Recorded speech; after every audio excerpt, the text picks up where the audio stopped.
सूरत शहर में डॉक्टर के प्रिस्क्रिप्शन के बिना नशे वाले सिरप की बिक्री करने वाले पांडेसरा विस्तार में स्थित मेडिकल स्टोर पर फूड एंड ड्रग्स विभाग के साथ मिलकर सूरत शहर एसओजी ने कार्रवाई की। एसओजी पुलिस इंस्पेक्टर श्री ने सूरत शहर विस्तार में नशे के लिए उपयोग की जाने वाली टैबलेट सिरप बेचने वाले मेडिकल स्टोर पर निगरानी रखने के लिए एसओजी की अलग अलग टीमें बनाई थी। उस दौरान एएसआई जलुभाई मगनभाई तथा हेड कांस्टेबल रामजीभाई मोहनभाई को पांडेसरा विस्तार में एक मेडिकल स्टोर पर डॉक्टर के प्रिस्क्रिप्शन के बिना नशे की दवाएं बेचे जाने वाले की सूचना मिली।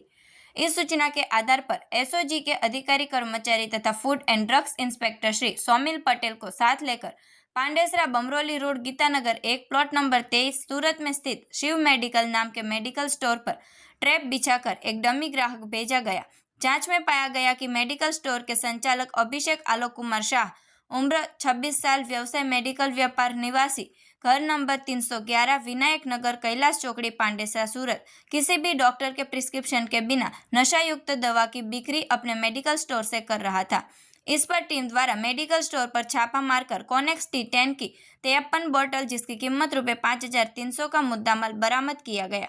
मेडिकल स्टोर से मिली और प्रिस्क्रिप्शन के बिना बेची जा रही सिरप एवं टेबलेट के जत्थे के संबंध में फूड एंड ड्रग्स विभाग द्वारा आगे की जांच की जा रही है। जांच में अवैध बिक्री प्रमाणित होने पर मेडिकल स्टोर के लाइसेंस धारक एवं संचालक के विरुद्ध कानूनी कार्रवाई की जाएगी।